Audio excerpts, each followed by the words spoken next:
नमस्कार, news PR में आपका स्वागत है। मैं हूं आपके साथ प्रीति झा। बिहार में नीतीश सरकार ने पूर्ण रूपेण शराब बंदी है, लेकिन फिर भी बिहार में इन दिनों जहरीली शराब पीने से लगातार लोगों की मौत हो रही है और ये संख्या बढ़ती ही जा रही है। और शराब तस्कर के साथ साथ बिहार में शराब की अवैध धंधे जो हैं वो भी देखने को मिल रहे हैं, जिससे इकोनॉमिक जो है वो लगातार बढ़ती ही जा रही है। इसी पर जो जाप सुप्रीमो है पप्पू यादव, उन्होंने प्रेस कॉन्फ्रेंस किया है और प्रेस कॉन्फ्रेंस में एक लिस्ट के साथ वो मौजूद हुए हैं और उस लिस्ट में उन तमाम लोगों के नाम जो हैं शामिल हैं जो भी इस शराब कांड में शामिल हैं, जो लोग भी शराब के तस्कर हैं। तो आप सुनिए कि इस जो प्रेस कॉन्फ्रेंस है उस पर पप्पू यादव क्या कुछ कह रहे हैं और उन्होंने इस लिस्ट के बारे में क्या कुछ कहा है। बड़ा आरोप है कि एक्सीडेंट कम हो गया। अरे जदयू के नेता लोग, फुंसी फोड़ने के लिए गला नहीं कटाया जा सकता, पैर नहीं काटे जा सकते। फुंसी को या तो फोड़िए या तो ऑपरेशन करिए। मेरी गौर से सुनिए, 6,32,000 जेल गए, जिसमें 6,32,000 आदमी का परिवार बिखर गया। थाने को पैसा दी गई और साथ साथ थाने के पैसे के साथ साथ वकील को पैसा दिया गया। मेंटल टॉर्चर हुआ, फिजिकल टॉर्चर हुआ, पारिवारिक टॉर्चर हुआ और पैसे भी हमारे चले गए। उससे ज्यादा खतरनाक हमारा पैसा गया नेपाल, हमारा पैसा गया बंगाल, हमारा पैसा गया झारखंड, हमारा पैसा गया यूपी, हमारा पैसा गया पंजाब, हमारा पैसा गया हरियाणा। बिहार का पैसा बिहार के डेवलपमेंट में नहीं लगा।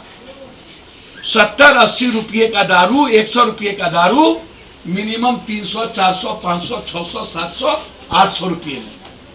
आपने डिलीवर बॉय को जेल भेज दिया, गोदाम पप्पू यादव का चौकीदार को भेज दिए, गोदाम के मालिक को नहीं भेजे, थानेदार को सस्पेंड कर दिए। आश्चर्य होगा, डिस्चार्ज नहीं किए, संपत्ति की जांच नहीं हुई।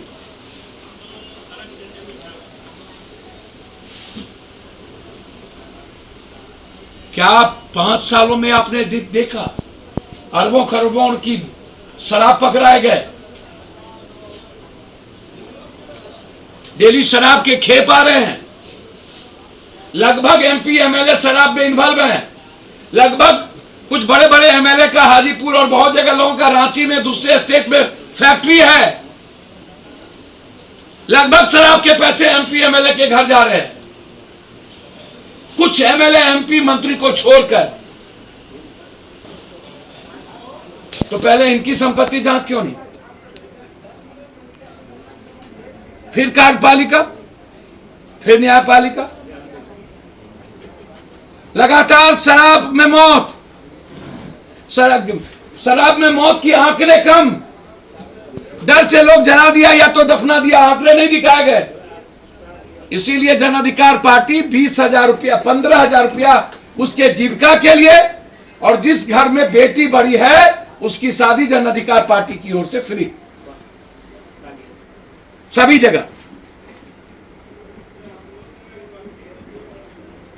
और विपक्ष शराब पीता है या नहीं,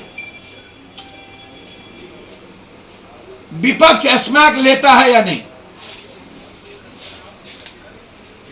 इसकी भी घोषणा करें। और नहीं लेता है तो बोले, लेता है तो ब्लड सैंपल जांच करें।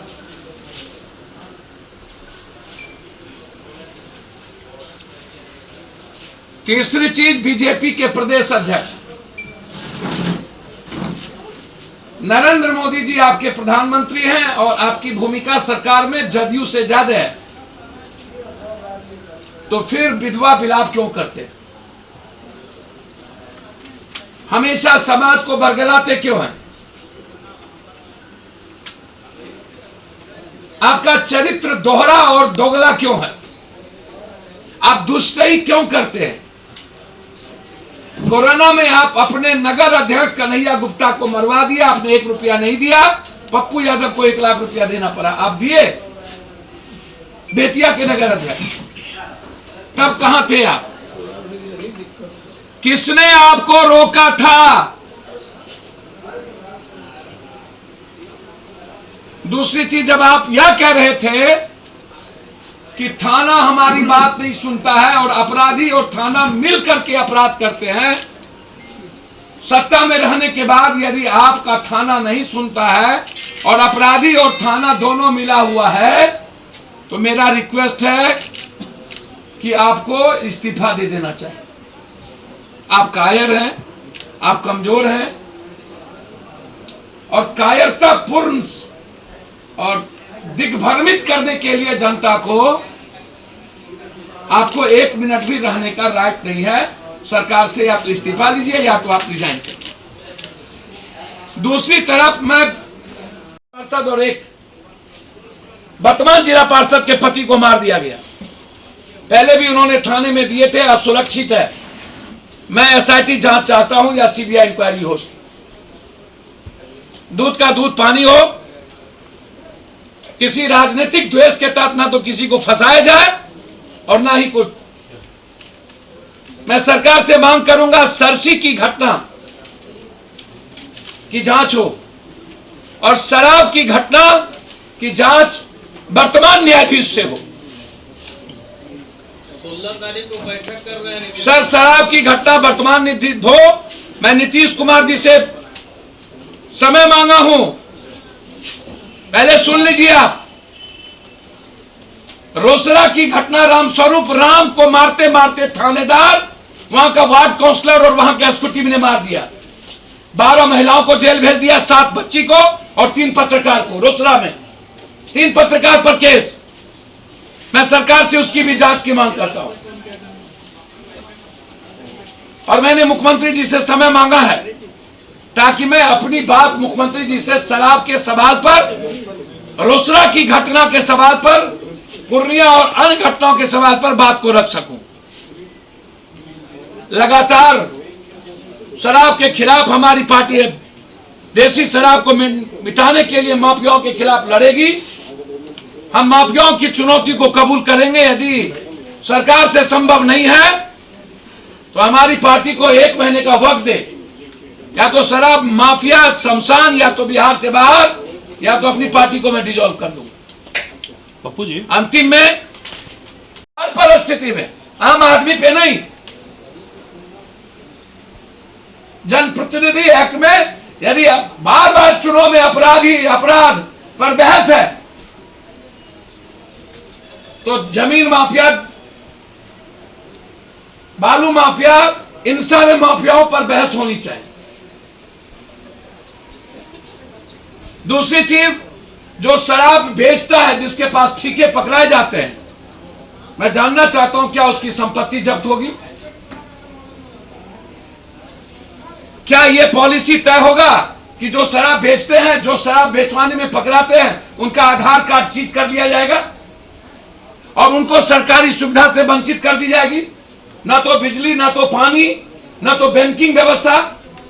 सरकार यदि कंप्लीट रूप से डिटर्मिनेशन है कि मुझे करना है, तो आप आधार कार्ड उस व्यक्ति का छीनिए जो भट्टी चलाता है,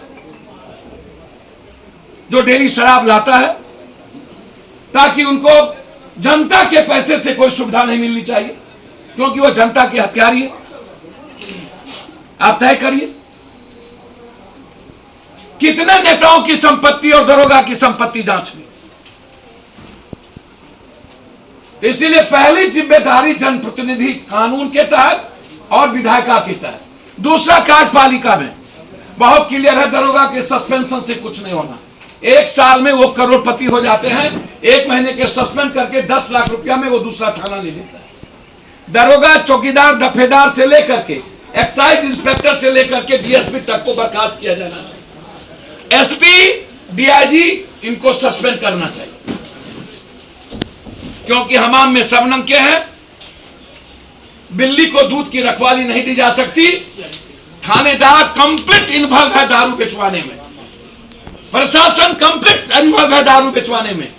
तो क्या आप 3 महीना के अंदर स्पीडी ट्रायल करेंगे? आज तक ट्रायल नहीं हुआ।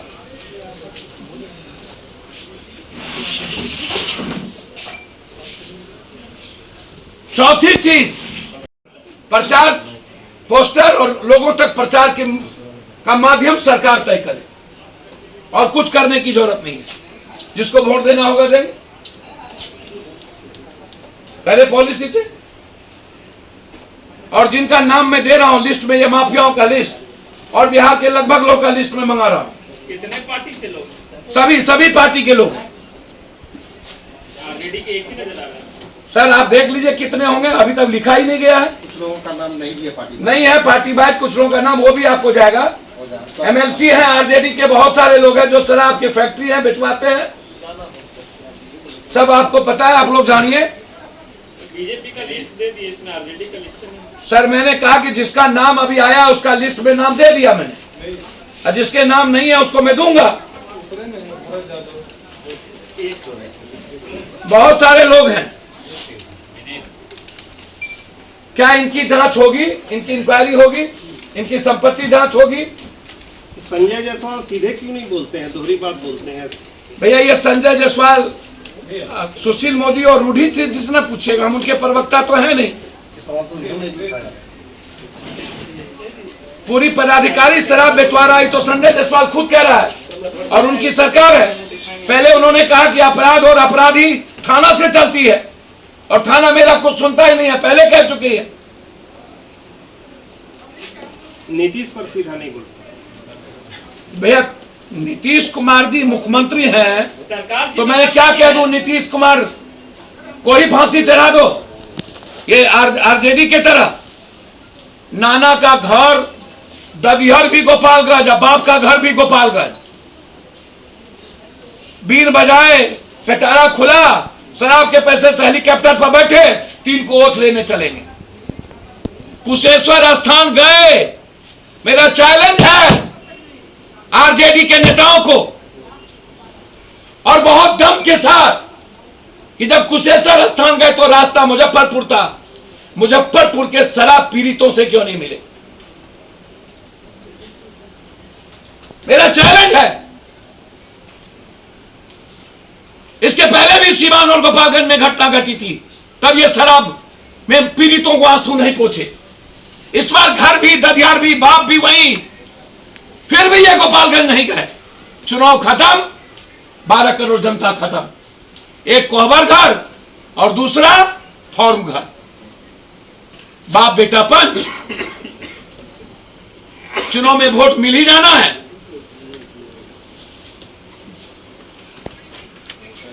तो आपने सुना कि किस तरीके से पप्पू यादव जो है एक लिस्ट के साथ मीडिया के सामने आए हैं और उन्होंने लिस्ट दिखाया और कहा है कि इसमें तमाम वैसे तस्कर लोग शामिल हैं जो किस तरीके से शराब कांड को अंजाम देते हैं। और साथ ही साथ उन्होंने ये भी कहा है कि इसमें विपक्ष पार्टी के तमाम लोग जो है वो भी शामिल हैं और सवाल किया है कि क्या इसमें जो लोग भी शामिल हैं उन पर कार्रवाई की जाएगी, क्या उनकी जाँच हो पाएगी। साथ ही साथ उन्होंने आरजेडी पर निशाना साधा, उन्हें खुलेआम चैलेंज कर दिया कि वो चुनाव के दौरान कुशेश्वर स्थान गए, वहाँ पे चुनाव का प्रचार प्रसार किए, लेकिन उसी कुशेश्वर स्थान के रास्ते में ही मुजफ्फरपुर आता है, तो वहाँ पे वो क्यों नहीं गए?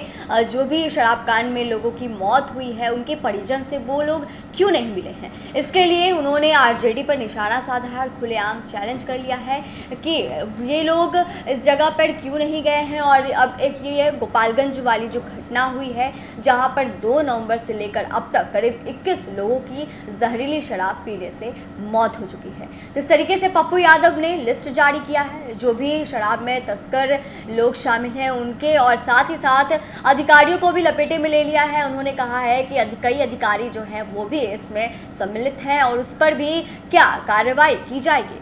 तो फिलहाल इस वीडियो में आज बस इतना ही। बाकी की खबरों के लिए देखते रहे न्यूज़ PR। धन्यवाद।